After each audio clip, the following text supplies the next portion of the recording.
vou dar um salto de coisas físicas.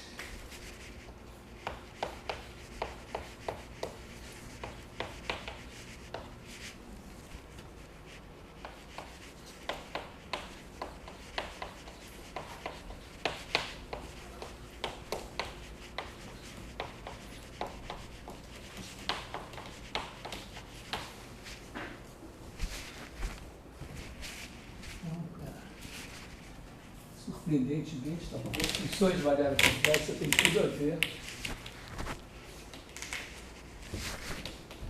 com o teorema de Green.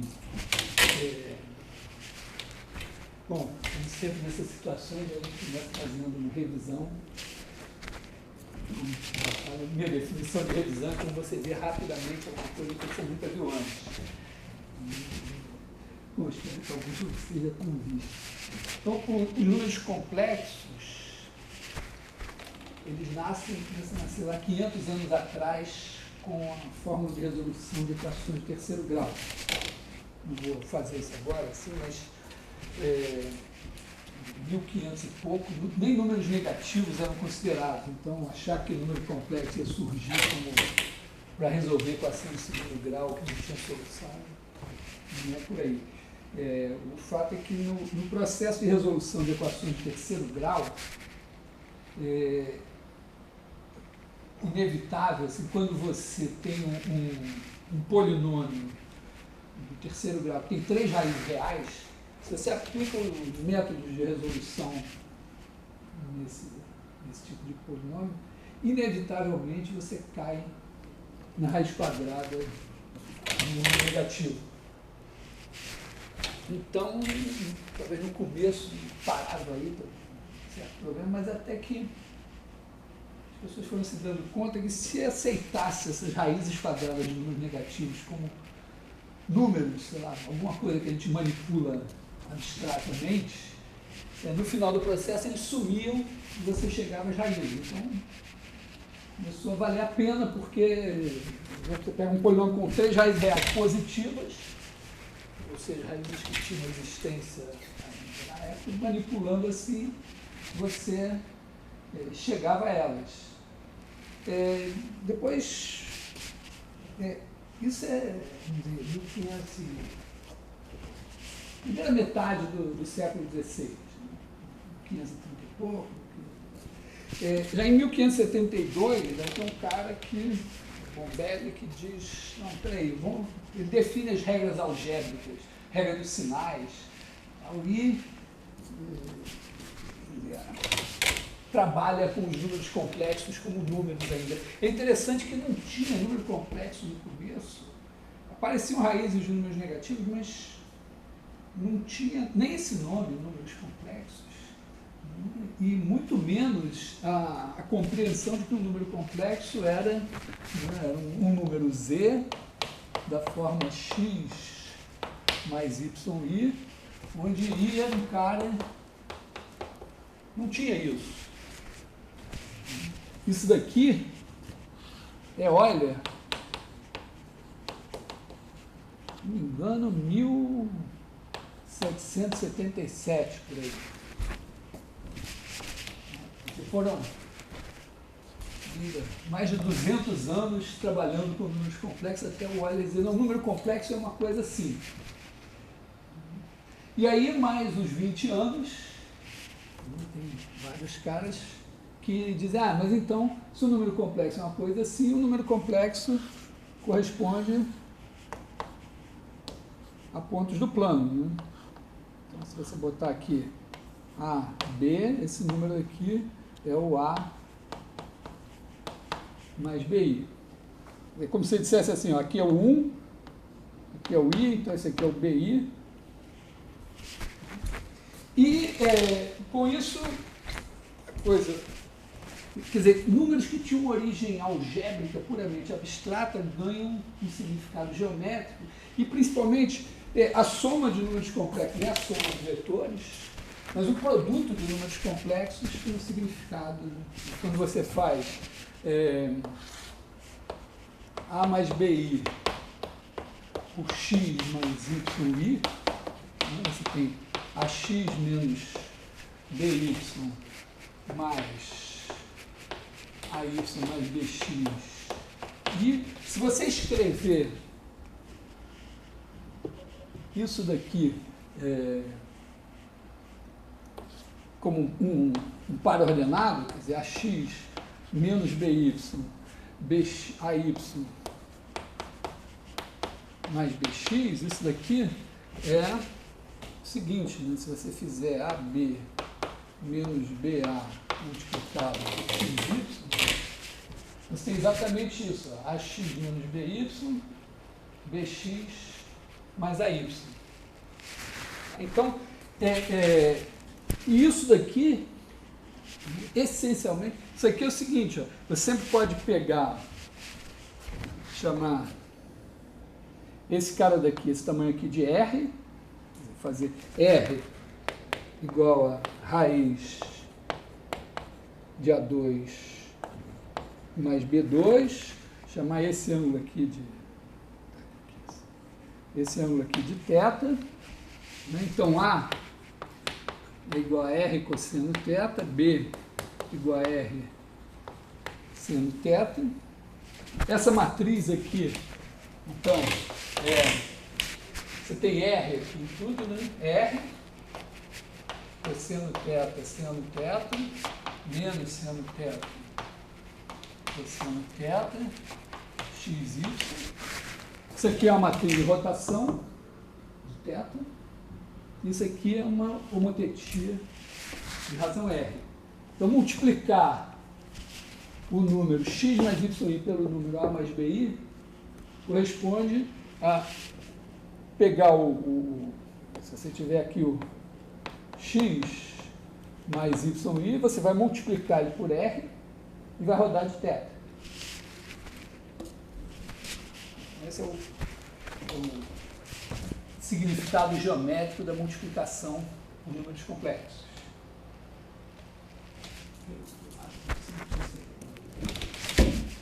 Bom,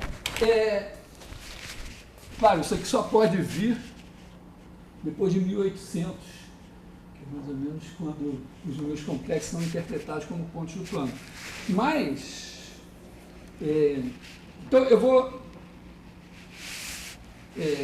ter isso em mente, mas vou recuar e pensar nas funções de variável complexa. As funções de variável complexa, as primeiras que surgem são polinômios.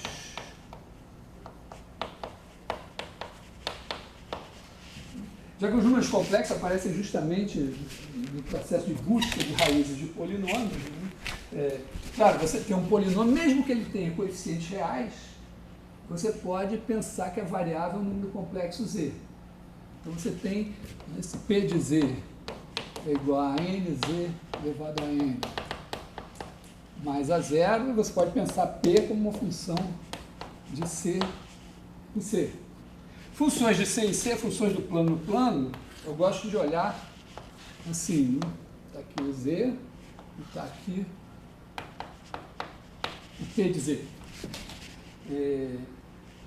É claro que, mesmo se inicialmente os coeficientes eram reais e os números complexos entravam meio aqui de contrabando, você pode trabalhar com coeficientes complexos. Claro que aqui tem o teorema fundamental da álgebra e tudo mais, mas um segundo passo absolutamente natural vamos dizer,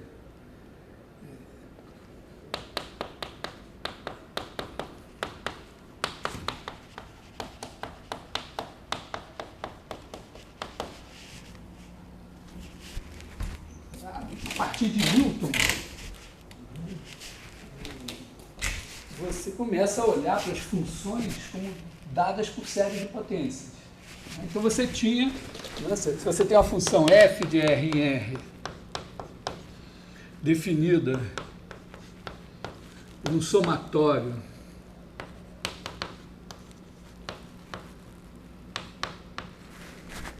é claro que você pode também botar f de z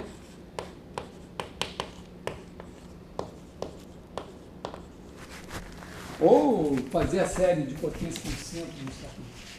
Lá. Então, isso aqui já permite estender. Aqui, porque aqui a gente está com polinômios, quocientes de polinômio, mas aqui você estende as funções de variável complexa, minimamente, né, você diz, bom, eu vou definir a exponencial de z como somatório de n igual a zero ao infinito de z elevado a n sobre n fatorial, que é pegar a série de potências de exponencial real e passar para os complexos.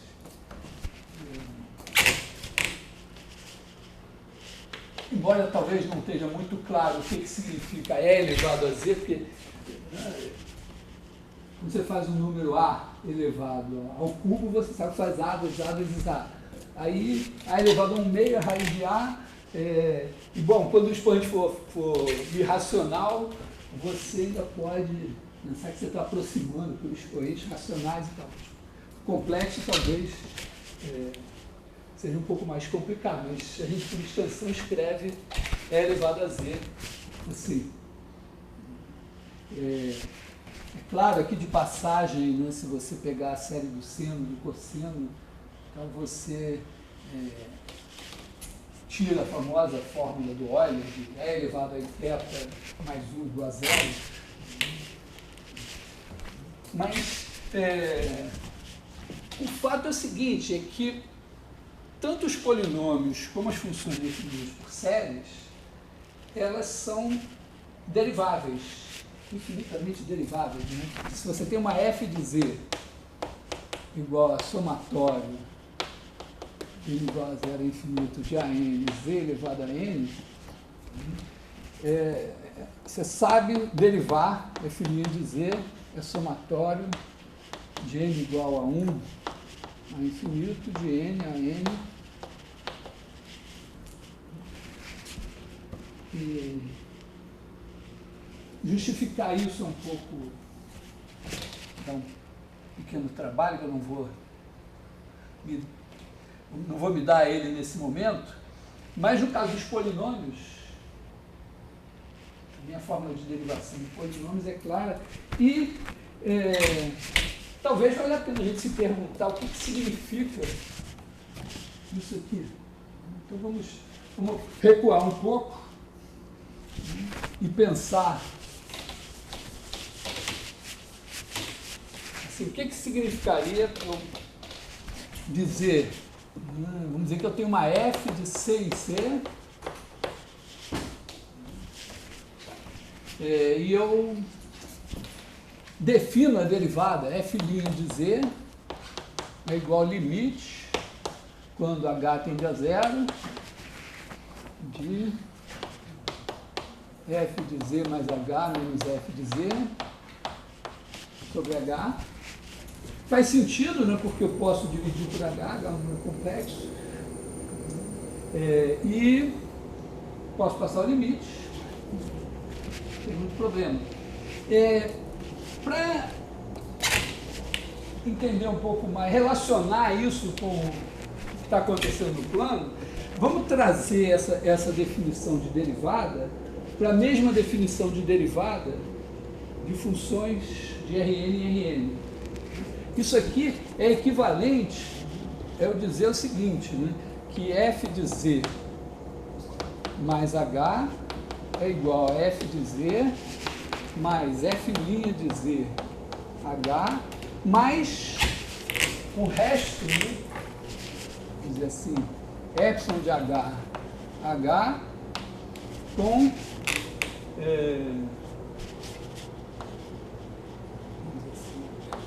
epsilon de h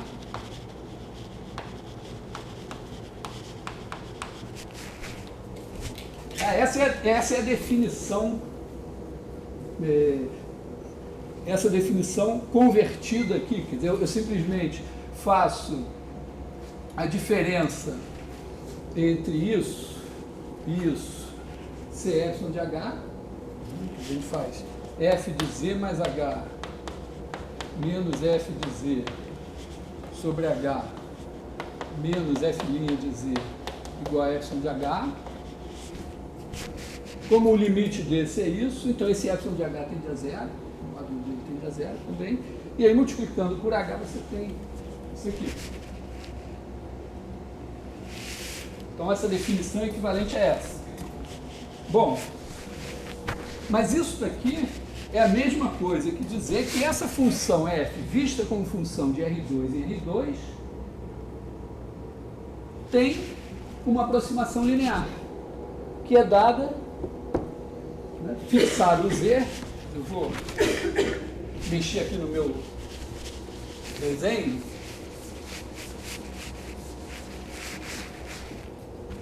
vou pensar assim,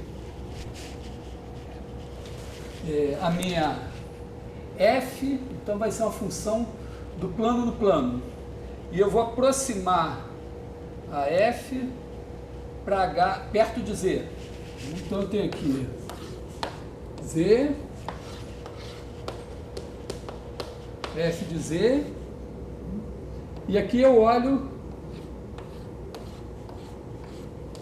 para h aqui pertinho, né? A minha f vai fazer alguma coisa assim, aí eu pego aqui um z mais h, e o meu f de z mais h vai parar aqui, e essa função é aproximada pela transformação linear, que é multiplicar por f' de z.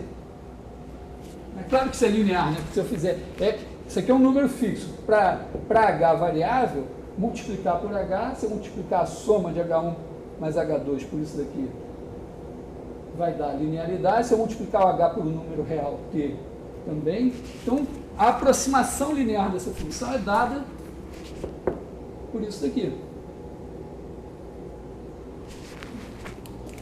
Então, significa que se eu olhar para f como função de R2 em R2, a f', né, pensar o meu z como sendo xy, f' de xy é exatamente, vamos chamar esse número aqui de alfa, olhando aqui, esse f', em princípio não é esse, mas esse aqui é um número complexo alfa. Mas f' de xy aplicado em H1, H2 é igual a alfa vezes H1, H2. Entendido isso daqui, como isso aqui é um número complexo, isso aqui é um número complexo. Bom, mas isso daqui eu sei o que é, né? Isso daqui vai ser dρm F1, dρm x, dρm F2, dρm x, dρm F1, dρm y, dρm F2, dρm y, vezes H1, H2.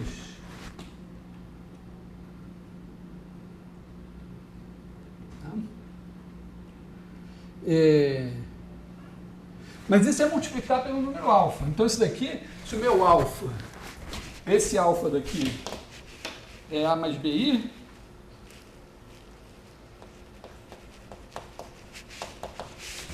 então isso daqui é igual a A mais BI multiplicado por H1 mais H2i. Eu estou pensando, ora o XY como Z, e o H1, H2, e o H1, H2 como um número complexo. Estou olhando ao mesmo tempo como R2 e como complexo. Então, se a função ser derivável, significa que ela tem uma aproximação linear. Isso aqui é uma aproximação linear, que cabe na definição de derivada. Então, isso que eu estou fazendo corresponde a fazer isso daqui. Então, isso é igual a isso. Ora, mas isso daqui eu acabei de ver que é AB menos BA H1, H2.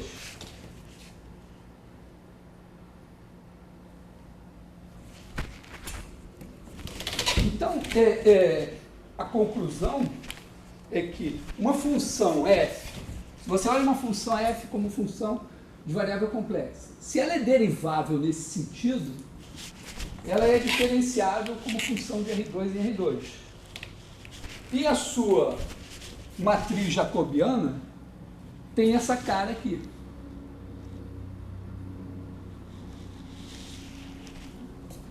Então, isso significa que, vamos dizer, isso daqui, eu digo que ela é, vamos dizer, holomórfica. Ela é derivável como função complexa. Então, isso aqui significa o quê? Que se a f é holomórfica, quer dizer, se ela é derivável no sentido complexo, isso significa que f é diferenciável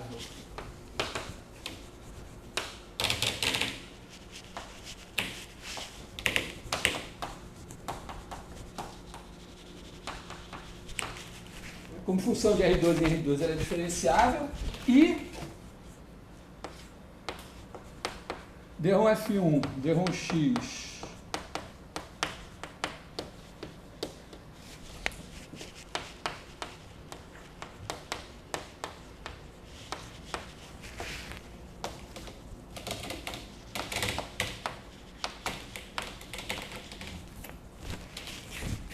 o que significa que esse tem que ser igual a esse e esse tem que ser igual a menos esse.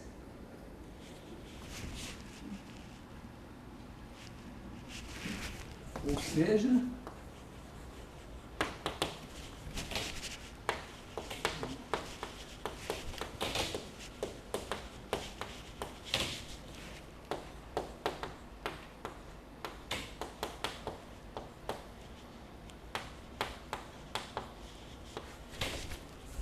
esse aqui recebe, eu compôs o nome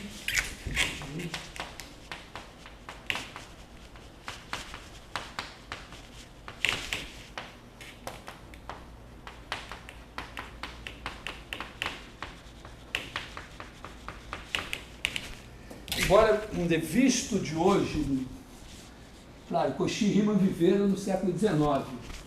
Então, depois que eles fizeram essas coisas, a matemática foi reorganizada, foi sendo reorganizada de tal maneira que hoje a gente olha para isso no terceiro período da universidade e não é nada demais. Quer dizer que se você pega um polinômio exponencial complexo, todas as funções complexas que são deriváveis no sentido complexo, elas são diferenciáveis como função de R2 em R2 e tem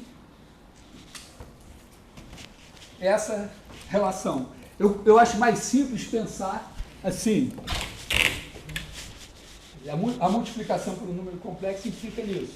Ou até pensar de uma maneira bem geométrica, significa que essas funções do plano no plano, que são deriváveis no sentido complexo, onde a derivada for diferente de zero, elas correspondem, né, a aproximação linear corresponde a uma homotetia com uma rotação.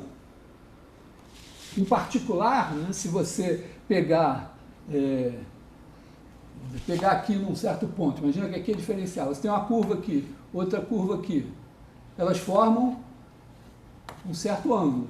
Quando você trouxer para cá, você vai ter uma curva aqui, outra curva aqui, mas esses dois vetores tangentes vão ser transformados nesses dois vetores tangentes pela multiplicação por uma coisa assim, que é desse tipo. E uma transformação linear desse tipo, ela só pode esticar e rodar.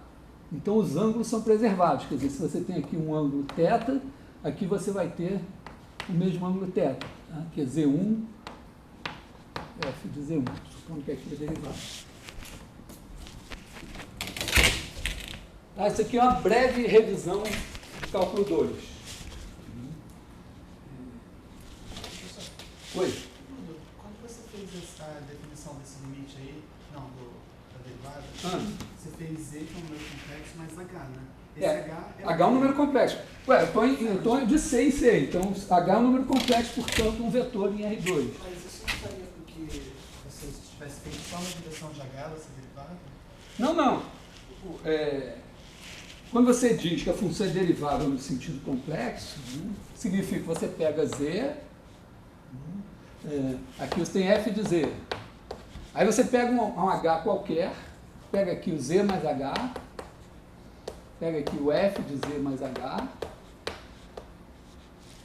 olha essa diferença, divide pelo H, tá aqui, passa o limite, e isso tem que dar um número que não depende desse, quer dizer, vamos dizer, você pode pegar H aqui, vamos dizer, suficientemente pequeno, de maneira que isso daqui, né, f de Z mais H menos f de Z, vai estar próximo desse número, f' de ZH, próximo, suficientemente próximo para todo H aqui dentro de uma bolinha. Assim como, vamos dizer, quando você faz a derivada de uma função real, não importa se o H é positivo ou negativo, tem a derivada direita e a derivada esquerda, é a mesma coisa. Então, aqui, o H pode estar aqui, é como derivada em R2, né? É a mesma coisa.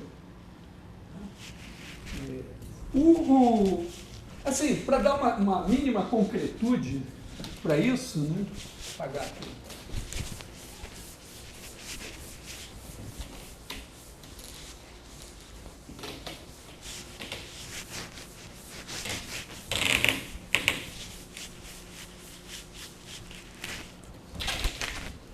Dá uma mínima concretude para isso. Imagina que você faça f de Z igual a Z elevado a N.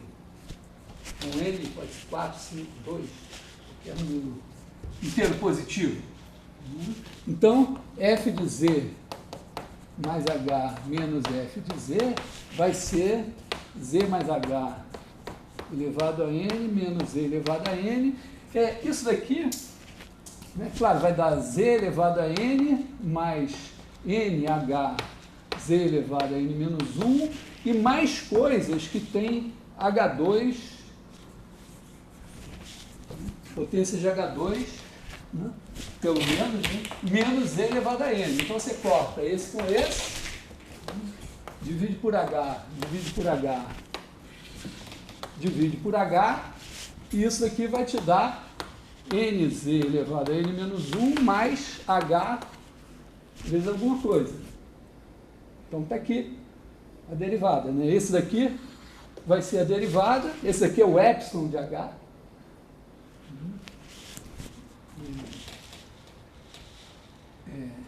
Na verdade, né,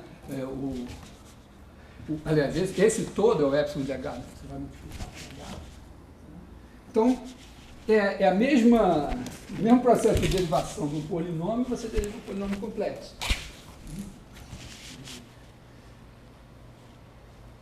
Também, se você fizer 1 sobre Z mais H menos 1 sobre Z, você vai ter a mesma coisa aqui, né? Você pode fazer Z menos Z mais H sobre Z mais H, que vai ser igual a menos 1 sobre Z mais H. Então, se você dividir por H, você corta esse H, e quando H tender a zero, você tem menos 1 sobre Z2. E aí as regras de derivada do produto, derivada da soma, derivada do produto, derivada do quociente, vão ser iguaizinhas, porque algebricamente é o mesmo truque. Então, podemos derivar funções de variável complexa.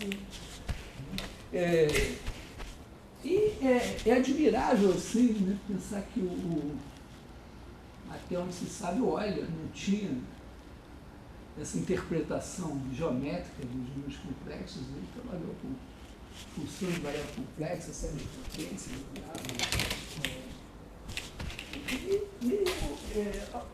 não sei se é verdade, alguém já me disse que o Cauchy, que embora tenha vivido já no começo do século XIX, também não pensava geometricamente, né? Muita coisa. Bom, mas então, estamos nesse quadro. Quer dizer, tem funções que têm derivada no sentido complexo. E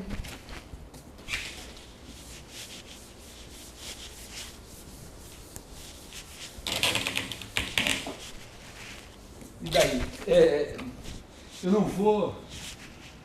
pretendo dar 4 aulas sobre números, funções de variável complexa, eu não vou provavelmente chegar a grandes aplicações, mas é uma coisa admirável, é o seguinte, vamos dizer, um teorema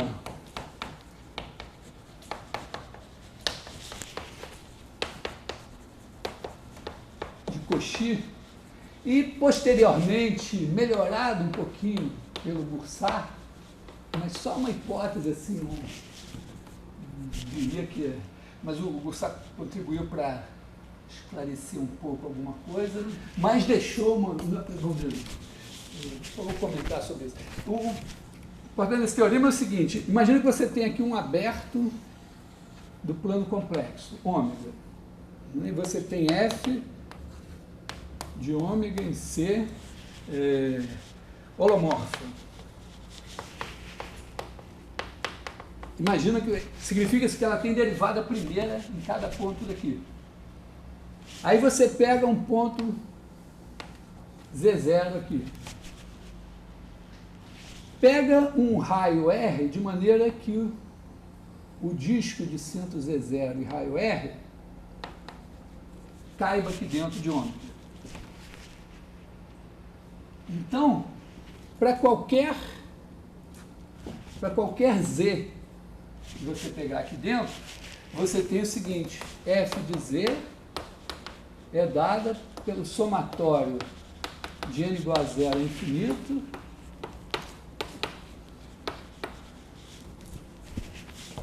quer dizer, o simples fato dela ter derivada primeira garante que para cada ponto dela você pega a bolota de centro nele e raio R, desde que o R caiba aqui dentro, e a função aqui é dada por uma série de potências.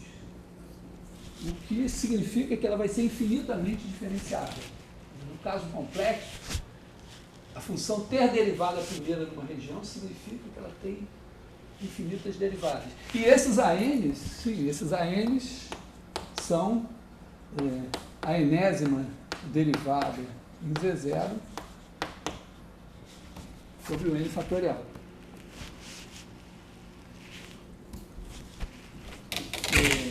Mas o mais admirável, assim, surpreendente, é que esses ANs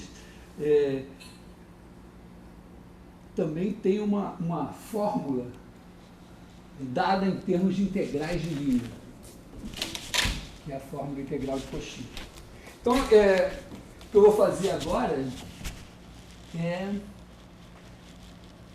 fazer aparecerem as integrais de linha e o teorema de Green no meio dessa história toda aqui. Então, por enquanto, nós estamos no seguinte pé.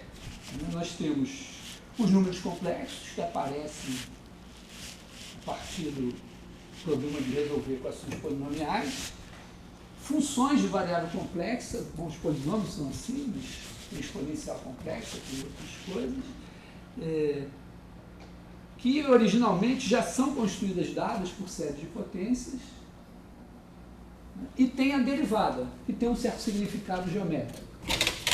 Então, vou começar a pensar teoricamente agora. Esqueço um pouco os exemplos, as origens, e penso só isso. Eu tenho funções definidas no plano complexo que têm derivada. O que eu consigo, em teoria, eu consigo construir daí.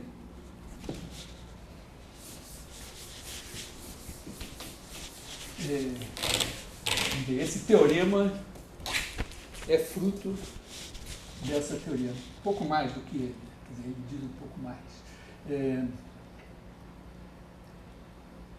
Vamos então pensar assim, né? A gente tem um ômega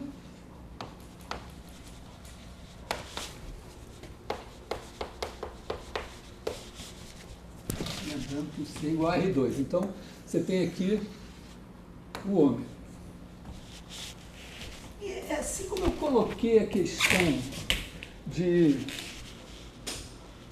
saber se uma função, vamos dizer, se um campo de vetores era gradiente de alguém, agora eu posso pensar o seguinte, imagina que eu dou uma certa f de ômega em C, e eu gostaria de saber, será que essa f não é derivada de alguma função complexa? Será que existe?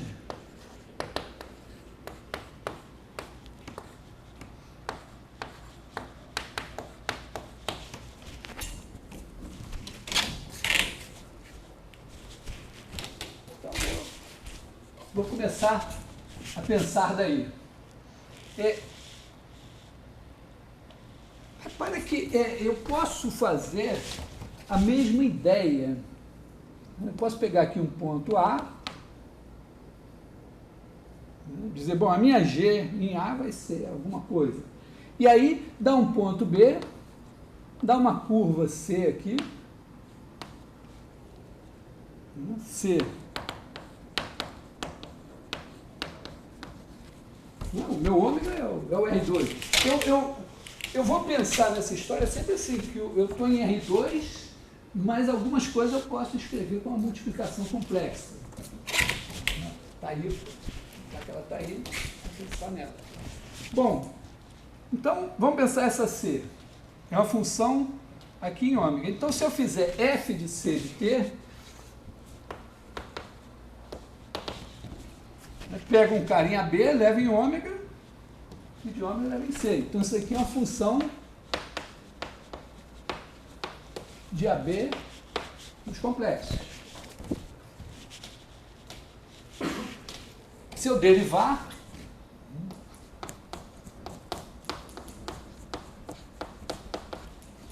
isso aqui vai me dar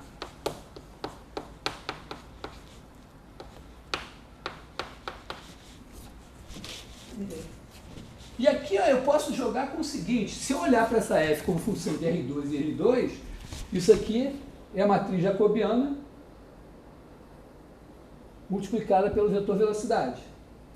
Mas eu já sei que a minha F sendo, quer dizer, se a minha, aliás, em vez de pensar na F, eu vou pensar na G. Desculpa aqui, melhor eu pensar na G. Assim, né?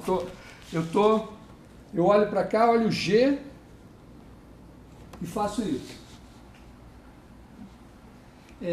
Então eu posso pensar isso aqui como uma matriz jacobiana de G vezes o vetor velocidade da C, ou eu posso pensar esse cara aqui como um número complexo f de C de t, um número complexo, que eu multiplico por esse cara que eu também posso pensar como um número complexo. Então isso aqui vai ser igual a f de C de t multiplicado por C ponto de t aqui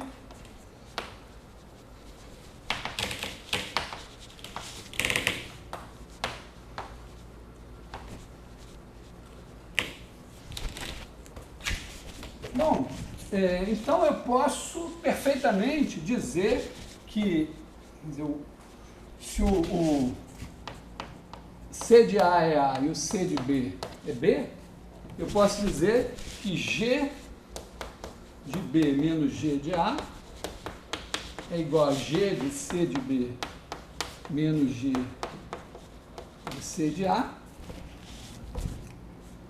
e eu integro a derivada. Pensando aqui, claro, esse cara daqui tem duas coordenadas, a parte real e a parte imaginária, mas a integral de parte real e parte imaginária são duas, uma na parte real e outra na parte imaginária. Mas eu posso escrever como uma coisa só, né? Isso aqui é igual a integral de A até B de f de C de t, C ponto de t, dt.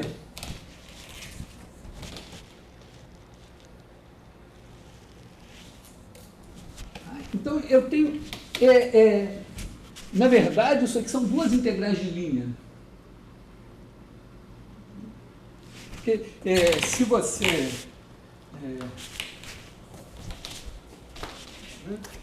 G' igual a F, né? Então, isso significa o seguinte, que a matriz jacobiana de G vai ser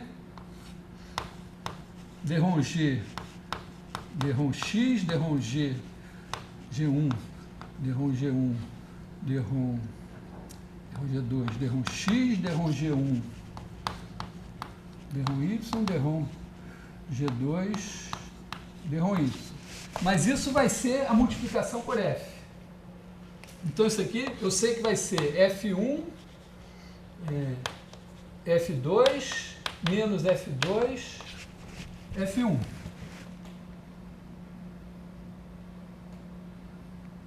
Eu estou supondo que essa função G, como função de variável complexa, tem F como derivada. O que significa que a matriz jacobiana de G corresponde à multiplicação complexa por F. Multiplicar por F é multiplicar por essa matriz aqui. Quer dizer, eu estou dizendo assim, né, que F, dizer aqui, F de Z é igual a F1 de Z mais I F2 de Z. Significa que F1 é a primeira componente e F2 é a segunda. Bom, mas, então, quando eu, ou pensando aqui, né, isso aqui é multiplicar por, isso aqui é F1 de C de T, mais IF2 de C de T. E esse daqui é o C1 ponto de T, mais I C2 ponto de T. Então, multiplicar por essa matriz jacobiana é fazer essa multiplicação aqui.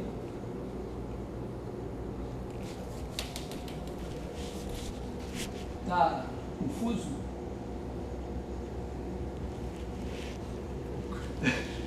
Não, eu tô só, assim, pensa de uma maneira um pouco mais abstrata. Isso aqui, ó, se eu pensar uma função G de Rn em Rn e uma curva C, eu sempre posso fazer isso. Sempre posso pensar dessa maneira e colocar essa integral aqui. Onde aqui é G' de C de T, C ponto de T. Onde aqui eu estou multiplicando pela matriz jacobiana de G. E aí esse produto vai dar um vetor que tem M coordenadas e cada uma delas corresponde à coordenada correspondente de G. E cada uma delas é uma integral de linha, porque é o gradiente da G1 escalar a derivada, o vetor velocidade.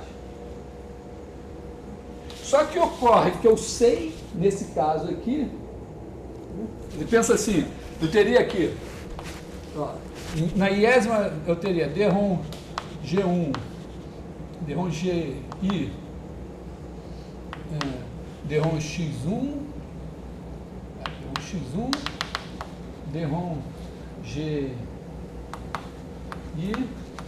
derrom XN. E aí eu multiplicaria aqui por C1 ponto, CN ponto. Então eu faria, isso aqui é o gradiente da GI, escalar o vetor velocidade.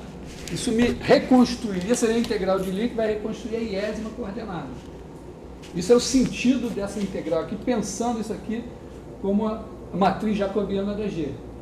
Então, se eu multiplicar a matriz jacobiana da G por esse vetor, eu vou ter aqui uma coisa com N coordenadas, que eu integro, coordenada a coordenada, e eu reproduzo isso aqui. Só que nesse caso, eu estou em R2, e eu sei que multiplicar essa matriz por esse vetor, traduzido em números complexos, vai ser multiplicar esse número complexo por esse. Eu faço essa multiplicação. Vai me dar duas coordenadas. Quer dizer, isso aqui, feitas as contas, em vez de fazer por matrizes, fazendo com números complexos, né, isso aqui vai me dar a integral de A até B. Vou fazer o seguinte, vou pegar a parte real, né? Vai dar F1 de C de T, C1 ponto de T, menos F2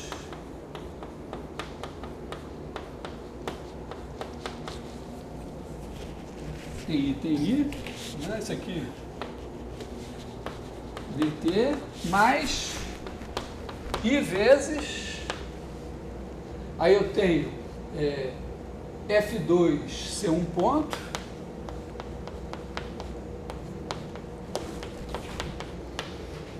menos, mais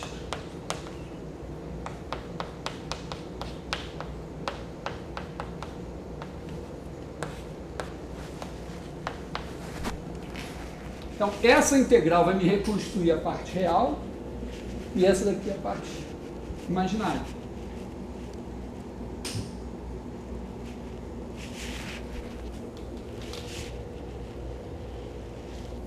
Ok? Exatamente, ó, eu multiplicar essa matriz aqui, ó, F1, se eu botar aqui, ó, C1 ponto, C2 ponto, F1 C1 ponto menos F2 C2 ponto. E na outra, ó, F2 C1 ponto mais F1 C2 ponto.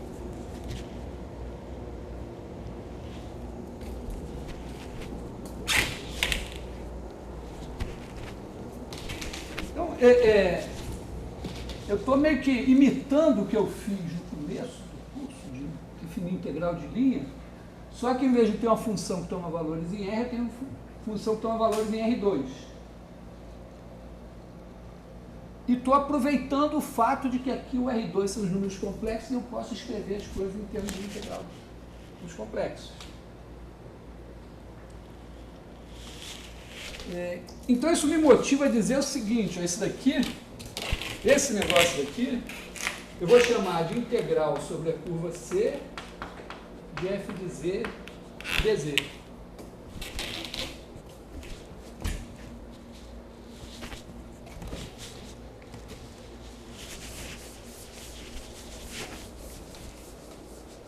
Em termos operacionais,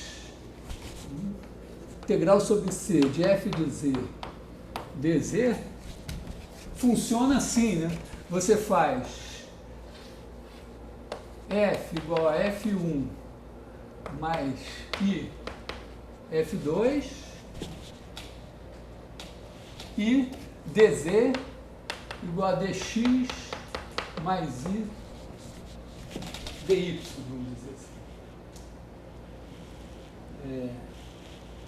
Então, isso fica assim, vamos dizer, isso aqui fica integral sobre C de F1 mais I F2 dx mais I dy, que é igual a integral sobre C de F1 dx menos F2 dy, mais I integral sobre C de F2 dx mais F1 dy. Entendido que isso daqui significa que você vai... Agora, entendido isso aqui, né? Que isso aqui vai ser integral de A até B. Então, você faz F1 de C de T.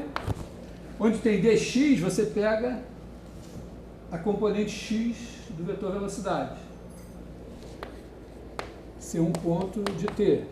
Menos F2 de C de T, dy você pega C2 pontos de T, dt. E mais, a mesma coisa que está ali. Tá? É uma notação prática, sintética. Vou escrever aqui. I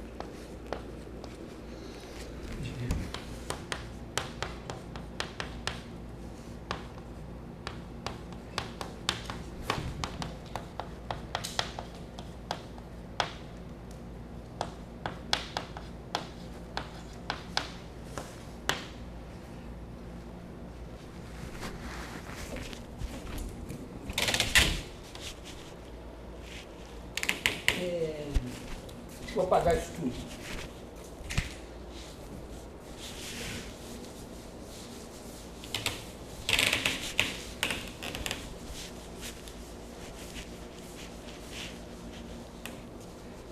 Então eu tenho duas integrais de linha aqui. É como dizer assim, ó, aqui eu tenho a integral de linha do campo F1, menos F2, e aqui a integral de linha do campo F2, F1. É como se eu dissesse assim, ó, eu tenho integral sobre C do campo F1 mais I, integral do campo F2, onde F1 é igual a F1 menos F2 e F2 é igual a F2 F1. Você pode definir o DZ daquele jeito? Não. Definir, eu sempre posso definir o que eu quiser como eu quiser. Se você vai dar alguma coisa que preste, é outra história. Mas pensa isso aqui como realmente uma definição formal. Mas pensa que isso daqui é definido assim, que faz todo sentido. E quando você traduz isso, você tem exatamente o que você queria ter. Tá? Quer dizer, a gente tem... o fato é o seguinte, que se eu quero... Você tem aqui o ponto A, ponto B, tenho a curva C. Então, se G'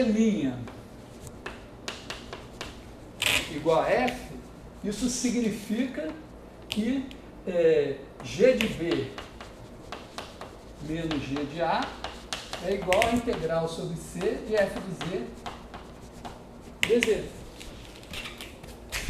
Foi essa a história que eu contei até agora. Que também é igual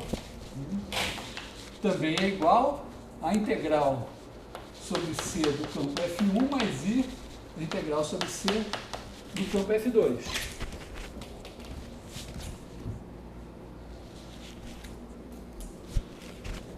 Agora eu posso pensar no teorema de Stokes versão plano, que é o teorema de Green. Já que eu tenho isso aqui, eu sei que eu tenho uma derivada aqui muito importante, né? Quer dizer, se eu pegar aqui, eu sei que se eu tiver aqui uma curva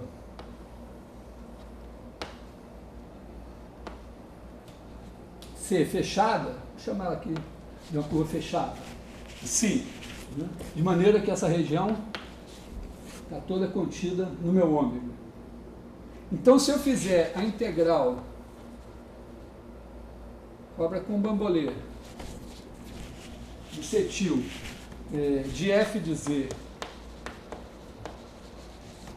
dz, eu tenho a integral sobre cetil de F1 mais I integral sobre cetil de F2, isso aqui são campos que estão definidos ali. Se a minha F for derivável, vamos supor que a F, vou botar aqui ainda, suponha assim, que F derivável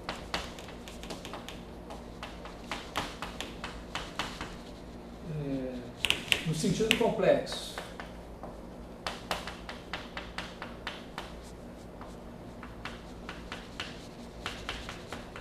quer dizer, eu estou supondo, entrei com a F, estou procurando a G cuja derivada é F, mas suponho que a minha F é derivável. Porque se a minha F é derivável, eu sei que valem aquelas relações lá de Cauchy-Riemann. Isso aqui significa o seguinte, né, que dρm F1, dρm x é igual a dρm F2, dρm y, e dρm F2, dρm x é menos dρm F2, dρm F1, dρm x, D-ROM F2, D-ROM Y. D-ROM F2, D-ROM X é D-ROM F1 menos D-ROM F1, D-ROM Y. Isso aqui vale. Bom, nessas circunstâncias, a F1 e a F2, já que elas são compostas pelas componentes de F, se a F é derivável, essa aqui é derivável, essa aqui é derivável, e para não supor que é tudo, não importa, mas eu posso aplicar o teorema de Green aqui. Versão plana do teorema de Stokes. Então, isso daqui é igual, vamos chamar essa região aqui de D. Isso aqui vai ser integral sobre D de df1 mais I integral sobre D de df2.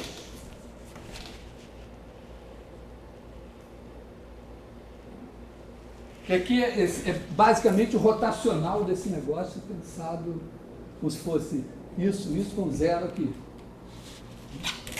Então vai ter a derivada dessa em relação a x menos a derivada dessa em relação a y. Quer dizer, isso aqui vai ser igual uma integral sobre d de menos d-ROM F2 d-ROM x menos d-ROM F1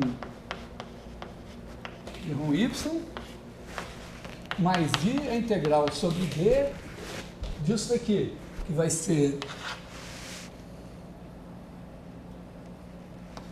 d-ROM F1, d-ROM x, menos d-ROM F2, d-ROM y.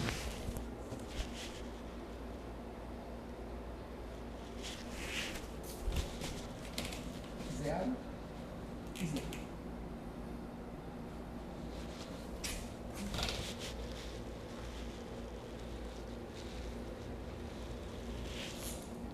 Quer dizer o seguinte, que eu estou jogando com os complexos e com os reais, né?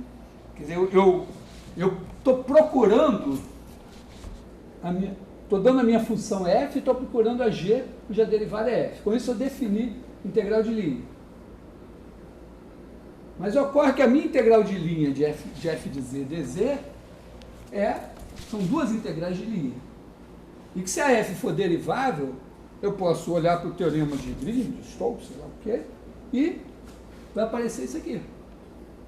E se a minha f é derivável, isso aqui é zero, isso aqui é zero.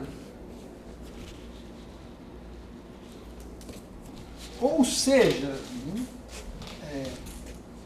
toda vez que eu tiver um caminho fechado, que eu posso encolher homotópico a um ponto, a integral de f de z dz vai ser zero.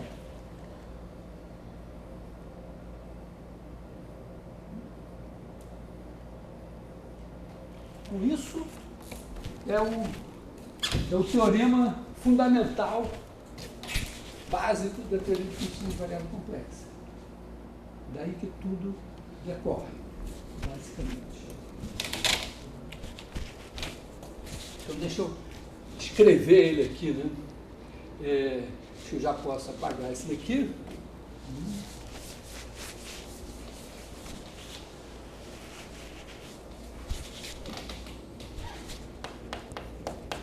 Teorema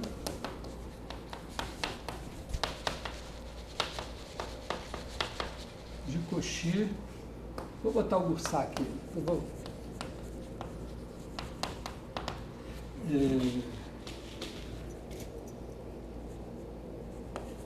Se f de ômega C holomorfo em ômega e C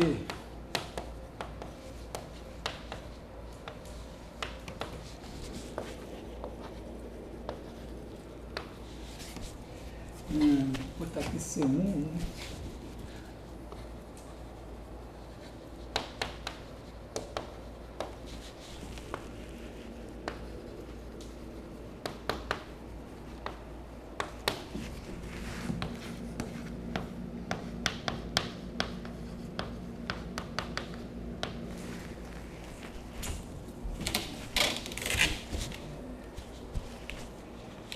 como a gente acabou de ver, esse teorema é um corolário imediato da definição do que é uma função holomorfa e do teorema de Green.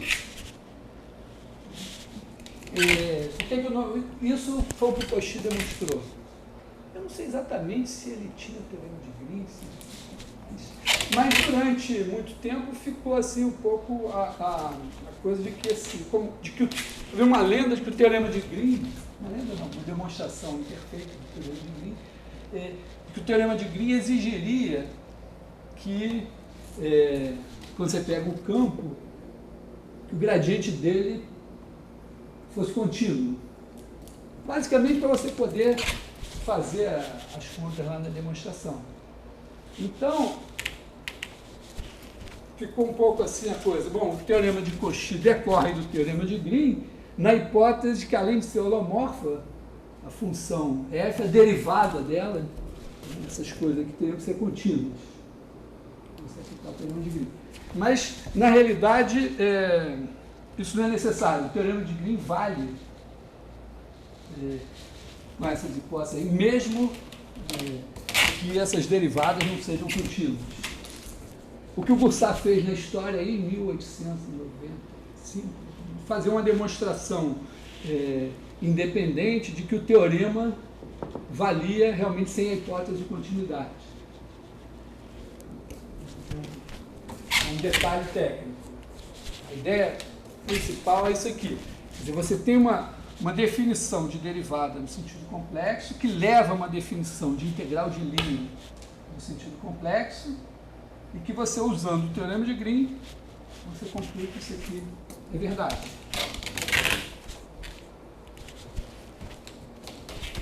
E a partir dessa ideia aí, Cauchy ergueu um monumento, funções de variável complexa. Bom, aí muita gente trabalhou, aconteceram milhares de coisas, tem inclusive ligado à teoria de funções de variáveis complexas uma construção super engenhosa do Riemann, estudando o problema da distribuição dos números primos, ele entrou lá com uma função, estendeu, criou uma função de Riemann e fez lá uma conjectura a respeito do zero da função, que até hoje está em aberto, chamando de hipótese de Riemann, vale $1 milhão. Se você quiser ganhar $1 milhão, deveria se dedicar a alguma outra coisa mais fácil, mas em todo caso, estou plagiando o Fábio, que falou do programa das equações de Navier-Stokes, sugeriu que você catasse moedinhas de $1 centavo no chão, alguma coisa mais fácil do que tentar resolver o problema. Mas o Cauchy sacou uma ideia assim, quer dizer, quando você pega uma função, eu não sei exatamente, eu imagino que o conceito de função ainda não estava muito, assim, não sei, mas eu imagino que o Cauchy tenha pensado de uma certa maneira, que é o seguinte, imagina que você tem uma f de z igual a somatório de AN z elevado a n. E você quer usar eles. Bom, os AN são as derivadas, mas ele teve uma ideia mais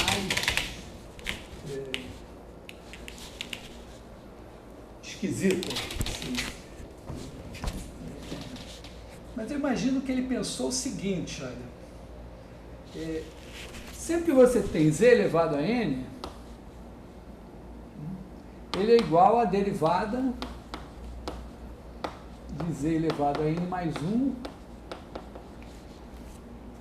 sobre n mais 1. Exceto no caso em que n é igual a menos 1.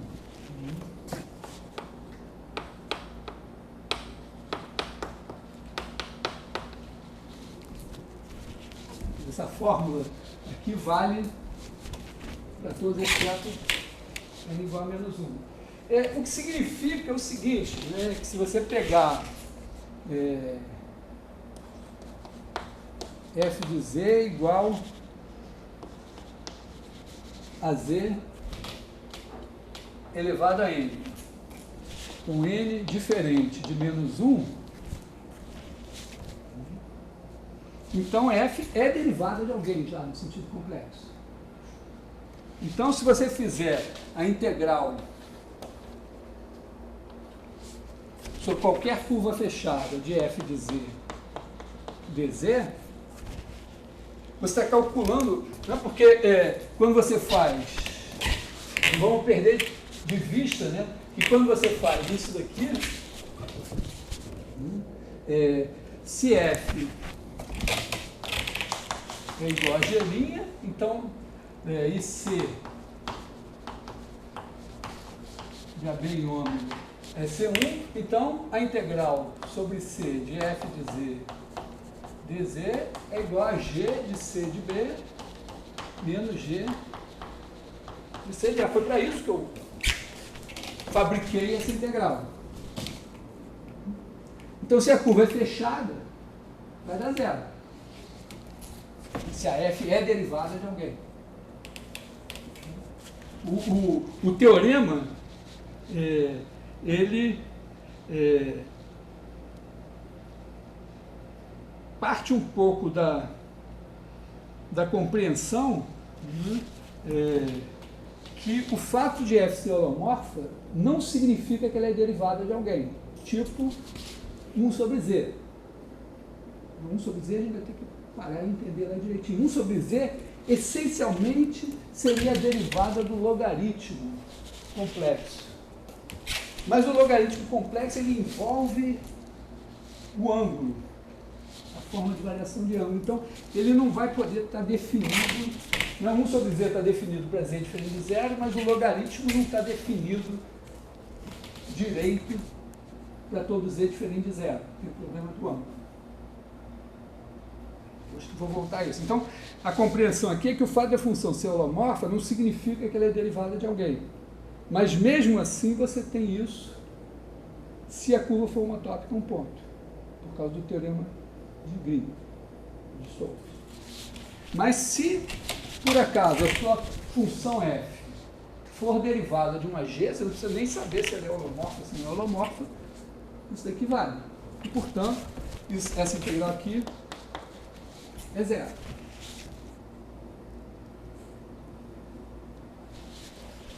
Então, eu chutaria que o Cauchy teve a seguinte ideia.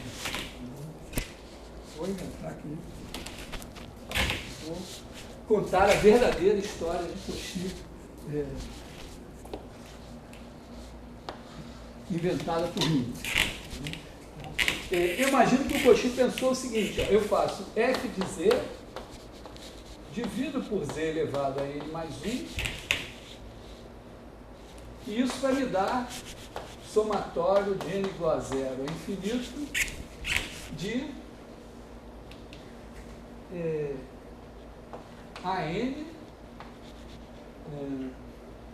vou botar aqui z elevado a n mais 1, a n z elevado a n sobre z elevado a n mais 1, que é igual, bom, vai dar a0 sobre z elevado a n mais 1, mais a1 sobre z elevado a n, mais etc, mais a m sobre z, mais a m mais 1, mais a m mais 1 só, mais a n mais 2, z ao quadrado, etc. Tá legal? Só dividir. Se eu fizer, então, a integral, pensa assim, que eu tenho uma curva fechada no plano, botar a minha C, assim, está aqui o zero, eu tenho aqui a curva C, que eventualmente ela pode dar uma volta no plano. Então, se eu fizer a integral sobre C de f de z dz, eu vou ter que fazer usando, aí vamos, a Cauchy, o que é de Cauchy, não vai usar o teorema de engenharia, que é a integral da soma é a soma das integrais, porque ele era o Cauchy, que sabia que nesse caso dava certo. Então, eu tenho que fazer a soma das integrais. Só que cada uma dessas daqui é derivada de alguém. Então, quando eu fizer a integral de linha sobre uma curva fechada, vai dar tudo zero, exceto essa daqui. Isso daqui vai dar a m vezes a integral sobre c de 1 sobre z dz.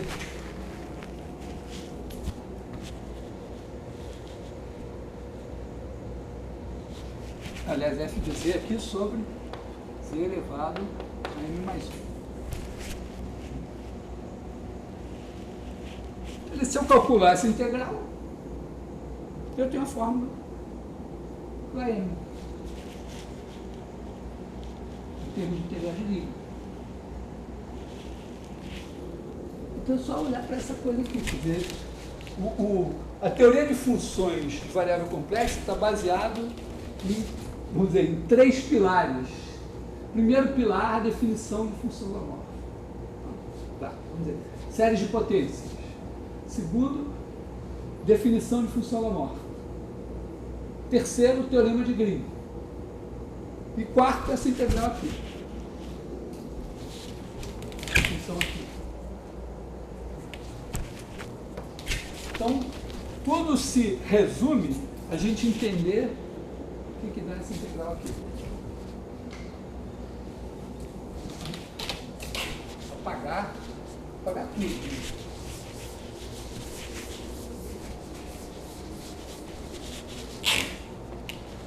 Vê só se está claro o movimento, qual foi a ideia do Cauchy. O Cauchy fez isso para fazer essa conta e chegou a isso aqui.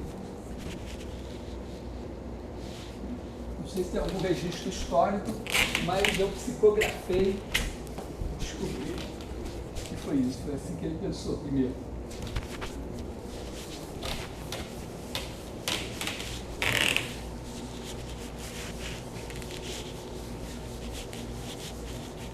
Então vamos pensar aqui o que é integral.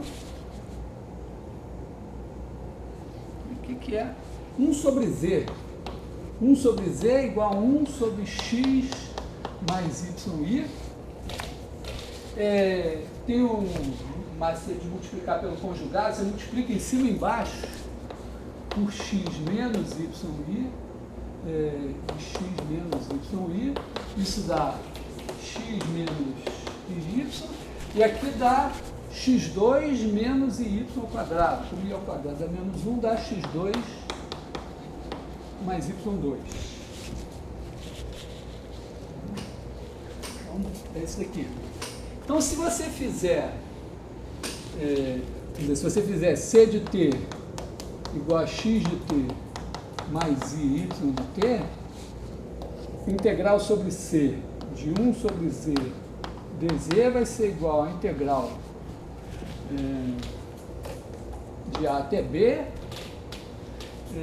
disso aqui multiplicado de x menos y sobre x2 mais y2 de t, tudo de t aqui, mas multiplicado por x ponto mais y ponto dt. X e y são funções de t. E aí você multiplica, tem parte real, parte imaginária. Isso daqui vai dar a integral de a até b. Parte real você vai ter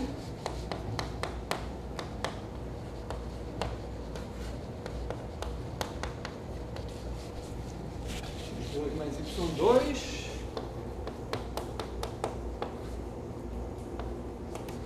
e na parte imaginária você tem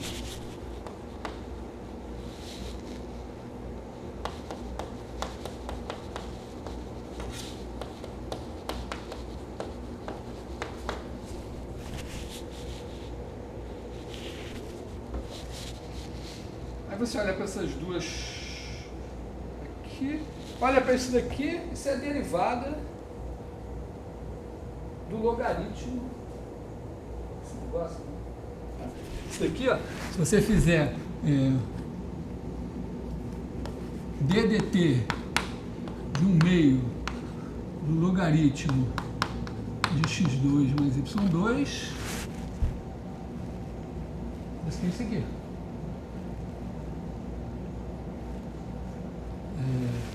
Já que isso aqui, na verdade, a gente bota isso aqui elevado ao meio.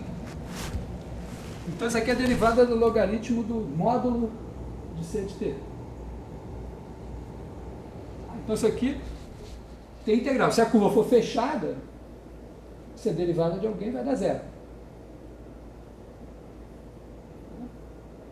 Então, se a curva for fechada, isso vai dar zero. Se não for, a gente calcula. Agora, isso aqui é uma coisa que eu estou treinando vocês desde criancinha para olhar e reconhecerem a forma de variação de ângulo. Então, isso aqui é a forma de variação de ângulo. Vamos supor, então, que a nossa curva é fechada.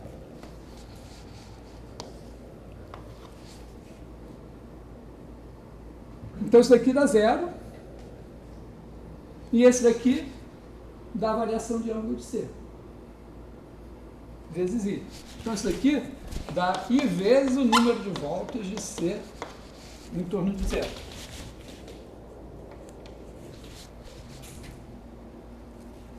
Moral da história, Cauchy chegou à conclusão que a integral sobre a C de f de z sobre z elevado a m mais 1 dz era igual a... Aliás, aqui tem 2π, né? É o número de voltas vezes 2π. E o i, porque tinha um i aqui fora. Então, isso daqui vai dar i 2π, número de voltas de C em torno de zero, vezes o AM. Que vem ser a enésima derivada. Se a F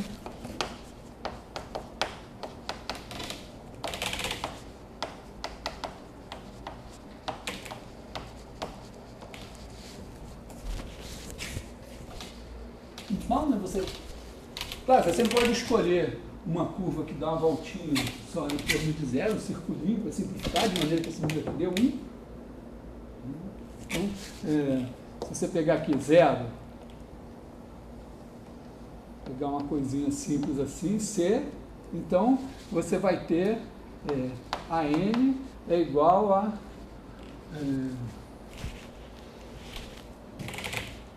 1 sobre 2πi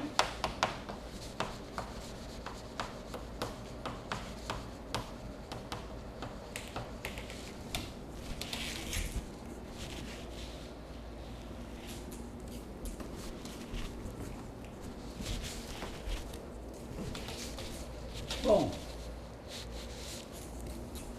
Cauchy já podia morrer aí, famoso, né?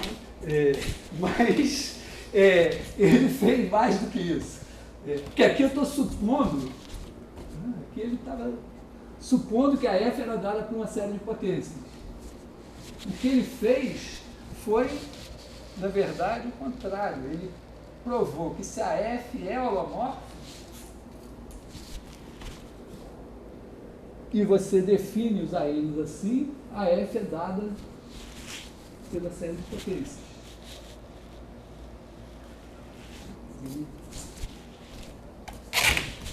E que é uma ideia meio parecida com aquela quando a gente fez a teoria potencial, você tinha uma função cujo laplaciano era zero, e você queria achar o valor dela no ponto, fazia lá um macete de envolver o ponto por uma bolinha, mais ou menos essa história que o Cauchy fez aí. Eu não sei o que acontece com o tempo, tem tanto tempo, eu acho que eu vou ter que demonstrar esse teorema ainda, porque tem meia hora de aula que eu posso fazer. Então, bom, então o Cauchy olhou, teve essa ideia e tal, passaram os anos, depois do tempo, 5 minutos depois ele teve a outra, que é pensar assim, tá bom, mas vamos pegar a minha F, vamos ver o que eu faço. É claro que isso aqui, né, não precisa ser no zero, né? Você pode ter aqui um ponto Z0, botar a sua curvinha aqui, e aí escrever f de z igual a somatório de bn z menos z0 elevado a n. E aí a fórmula vai ser a mesma, só que em vez de entrar o número de voltas de C em torno de zero, vai ser o número de voltas de C em torno de Z0. Transfere tudo para cá. Ficar mais simples. Pode chamar Z menos Z0 de H. E aí, bom, a ideia é assim, você tem aqui o seu aberto ômega, tem aqui um ponto Z0, e tem uma F de ômega em C holomorfa.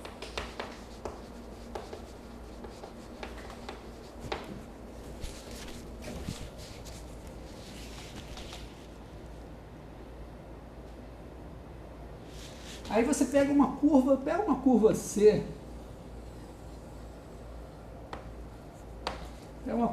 assim, dando uma volta. A gente já viu, né, que se a curva C dá, é questão de prova também, se a curva C dá N voltas aqui, você pode botar um circulinho dando N voltas aqui, e a integral aqui vai ser igual a integral aqui, para a forma de variação de ângulo. Quer dizer, aqui, o que a gente tem é o seguinte, se você pegar aqui e botar um círculo C'Epsilon, né? C'Epsilon de T é igual a Z0 mais E elevado, mais Epsilon E elevado a IT, como eu não disse o que é elevado a IT nesse caso aqui, né? Isso aqui é Z0 mais Epsilon cosseno T mais I seno T. É um circulinho de raio Epsilon dando uma volta aqui. Então, vamos fazer o seguinte, vamos fazer a integral sobre C de f de z sobre z menos z0 dz. Esse negócio funciona exatamente como 1 sobre z, quer dizer, isso aqui vai ser igual a integral sobre C epsilon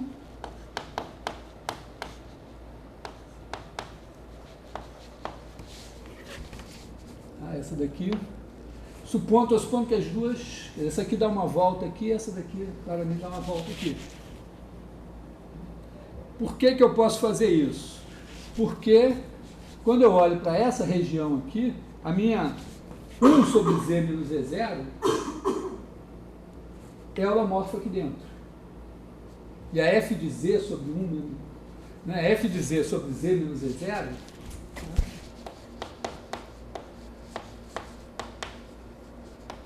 é holomorfa nessa região D aqui. D.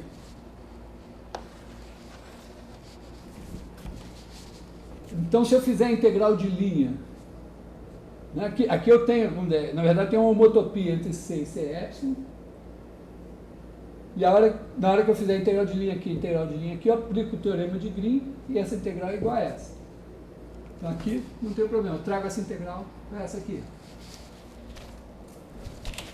E agora eu vou olhar essa integral aqui. E aí eu vou usar o fato de que a f é derivada. Então eu posso escrever que f de z é igual a f de z0 mais f' de z, f' de z menos z0 mais epsilon de z menos z0, z menos z0.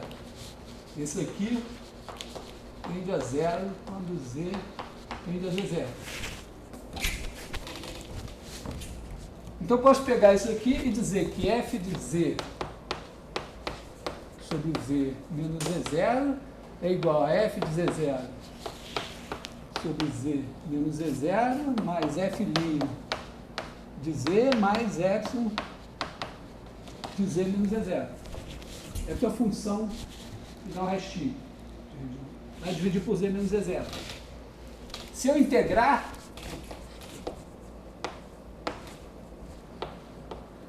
eu vou ter isso daqui, mais isso daqui,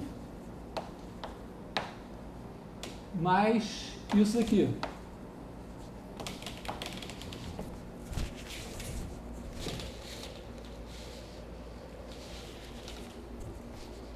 Aí acontece o seguinte, ó.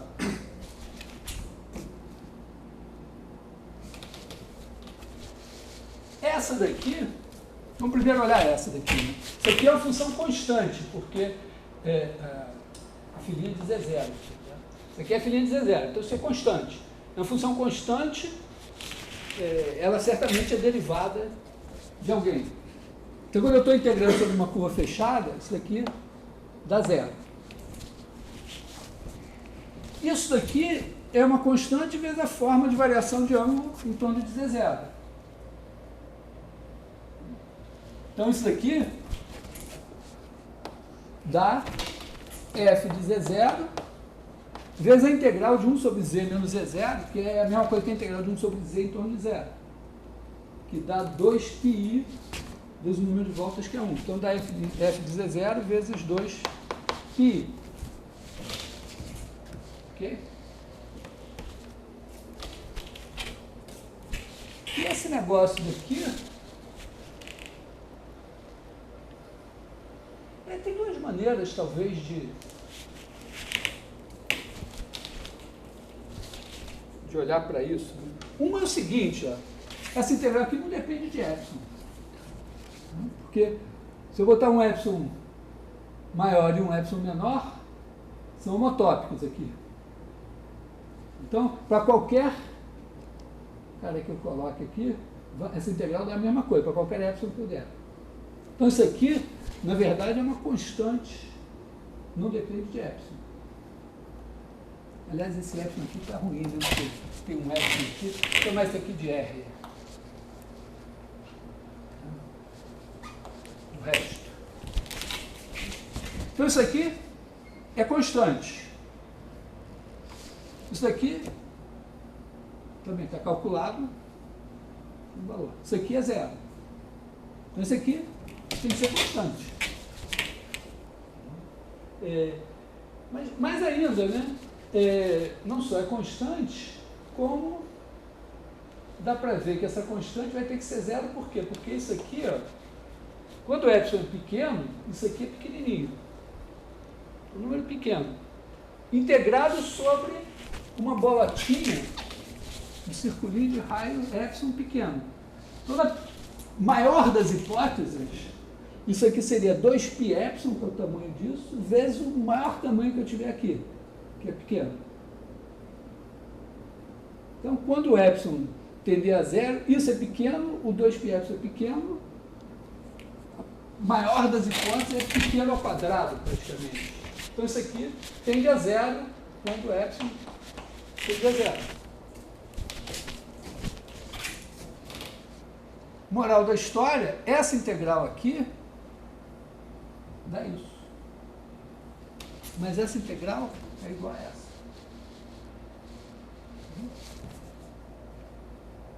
Então, eu tenho que a integral sobre C de f de Z sobre Z menos Z0 dz é igual a 2πi. Assim como eu fiz nesse caso, né, eu podia ter feito C dando N voltas aqui, e aí eu punha o C epsilon dando N voltas também. Então aqui eu posso colocar o número de voltas de C em torno de Z0 vezes F de Z0. Então, esse é o caso M igual a zero daquela fórmula que eu escrevi lá.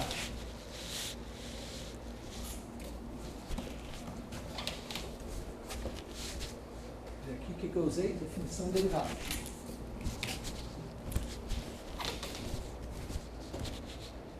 Então podemos escrever isso, né?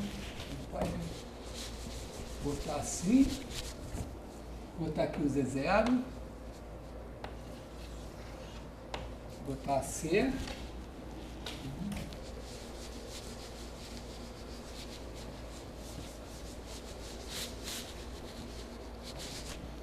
escrever integral sobre C de f de z sobre z menos z0 dz é igual a 2πi, número de voltas de C em torno de z0, f de z0.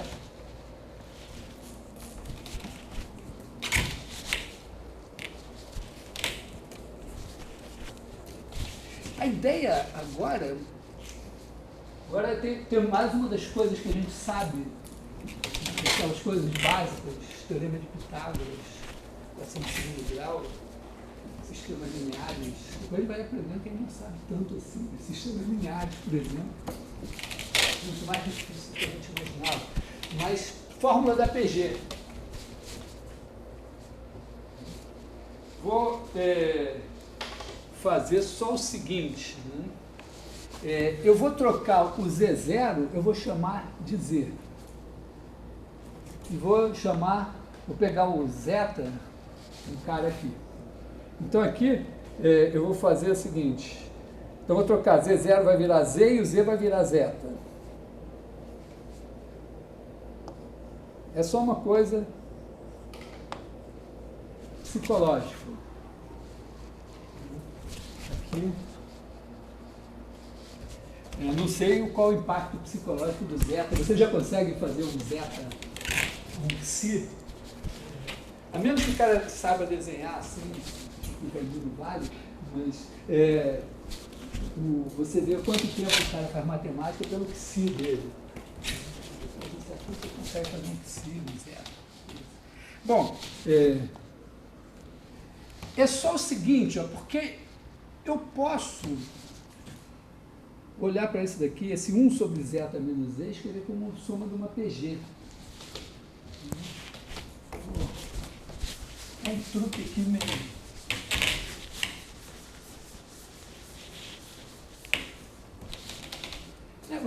Vamos fazer o seguinte, ó.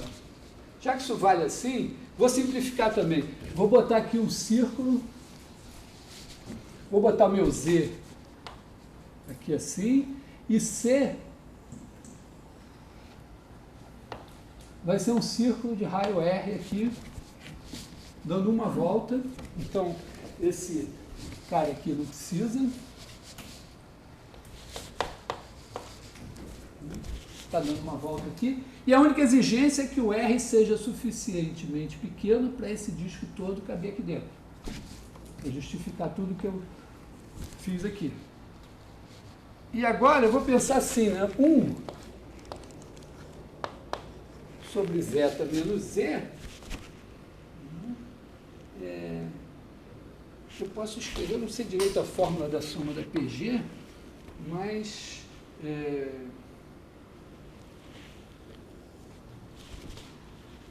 acho que eu posso fazer 1 sobre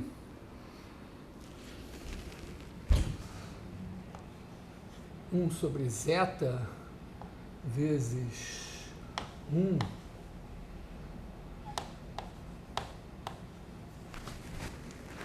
É importante aqui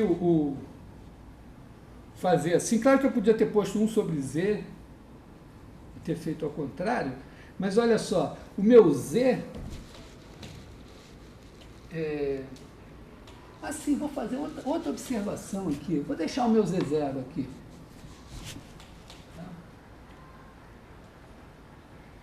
Vou fazer o seguinte, vou pegar o meu z aqui, ó. Isso continua valendo, porque a coisa que eu fiz foi o quê? Eu peguei o meu Z0 aqui e fiz assim. O importante é que o Z0 está dentro da curva. Então, se eu tenho esse círculo aqui, esquece o Z0, bota o Z aqui, eu tenho isso.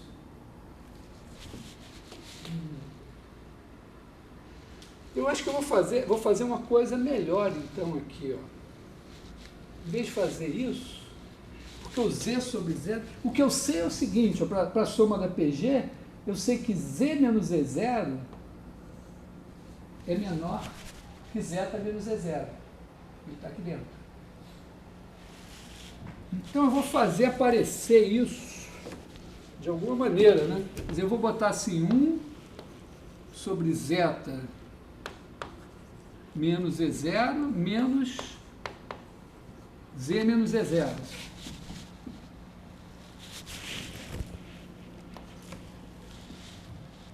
E agora eu divido por zeta menos z0. Isso aqui é igual a 1 sobre zeta menos z0, 1 sobre 1 menos z menos z0 sobre zeta menos z0. Agora eu estou com uma coisa, uma PG boa. Né? Por quê? Porque esse número aqui, né, z menos z0 é menor que zeta menos z0, que é R. Zeta vive aqui. Então, esse tamanho daqui é R. Então, isso aqui eu posso considerar, fixado z, z0, zeta e tudo, considerar que isso aqui é um número complexo de módulo menor que 1. E, obviamente, a fórmula da soma da PG vale, né, a parte algébrica finita vale para a soma da PG, e a passagem ao limite vale desde que a razão tenha módulo menor que 1. Então, eu posso escrever isso daqui como somatório de n igual a 0 a infinito de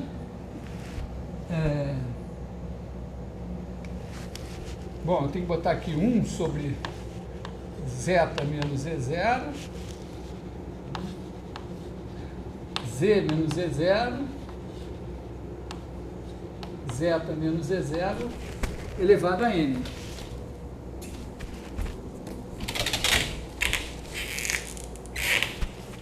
E agora eu vou pegar isso e substituir aqui. Então, eu tenho que 2πi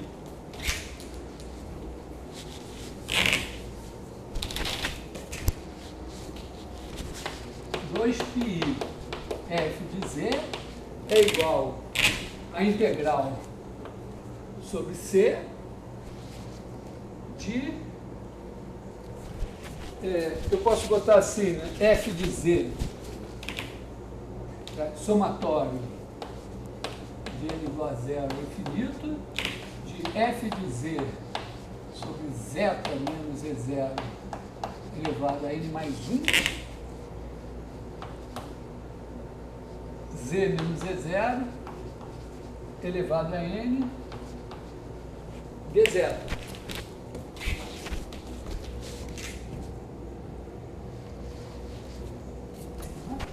E agora é só uma questão de dizer, bom, é meio assim, ó, nessas circunstâncias aqui, essa soma aqui, o z está longe está relativamente, está fixo aqui longe do disco, então essa distância tem um valor mínimo e essa soma aqui, isso tudo, essa convergência toda é uniforme aqui. Detalhe técnico, mas essa convergência é toda uniforme de maneira que eu posso trocar e escrever que a integral da soma é a soma das integrais. Oi? Zeta, f de zeta. Pode ser f de zeta.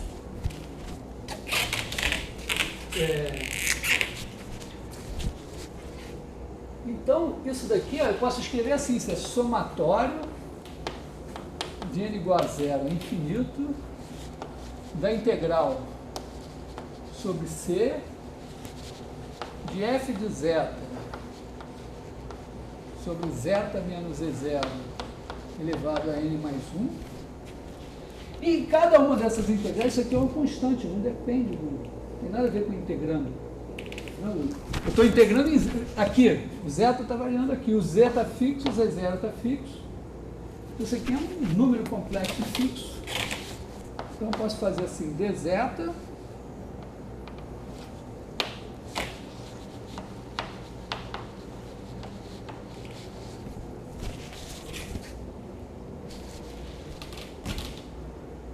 Então, o que eu acabei de concluir? Ó, que f de z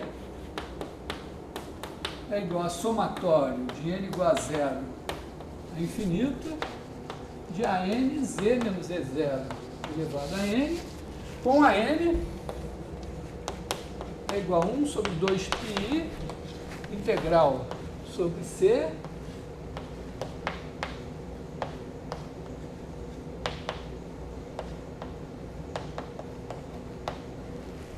de zero.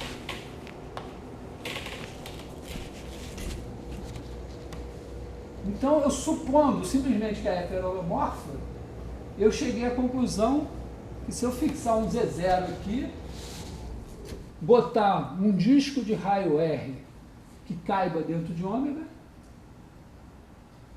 eu tenho que a f é dada na vizinhança de Z0, está todo Z dentro desse disco, é dado por uma série de potências. É dado dessa forma.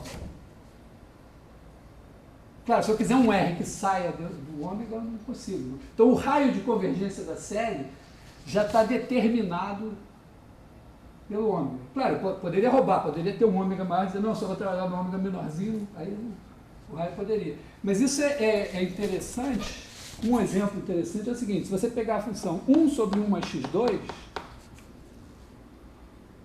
ela está definida em toda a reta real. E ela se escreve, isso é a soma de uma PG, né? Isso aqui é 1 menos x2 mais x4 menos x6, etc. Só que isso só converge para modo de x menor que 1. Lembra que a função está definida em toda a reta real, isso é infinito, mas se você olhar no plano complexo, está aqui o menos 1, não tem problema, mas aqui você tem o i e o menos i que anulam esse denominador. Então, na verdade, quando você considera essa função como função de variável complexa e faz esse negócio aqui com esse zero, você sabe que o seu raio, você só garante o raio até aqui. Então, tem uma sorte, mas fica óbvio que isto daqui, se você expandir em série de potência, de centro em zero, o raio de convergência vai ter que ser, em princípio, 1. E, claramente, se você fizer com o centro aqui, o raio de convergência vai ser raio de 2.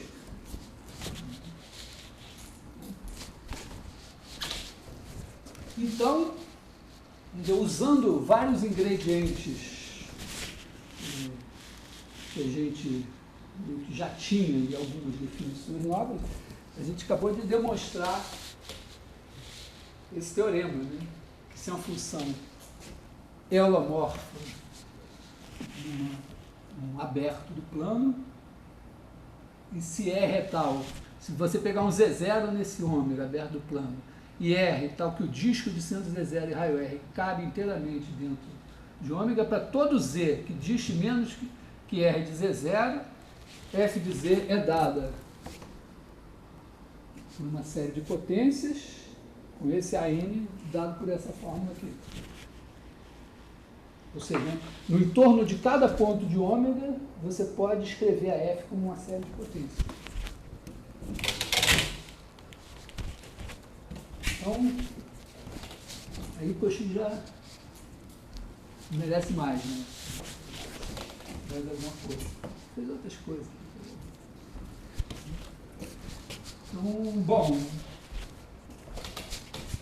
já demos praticamente o primeiro curso de funções variáveis complexas hoje. A gente ainda vai continuar nas próximas aulas, falando sei lá o que ainda. Tem muitas coisas, além coisas que o Cauchy fez, que eles fizeram, que eu vou só mencionar.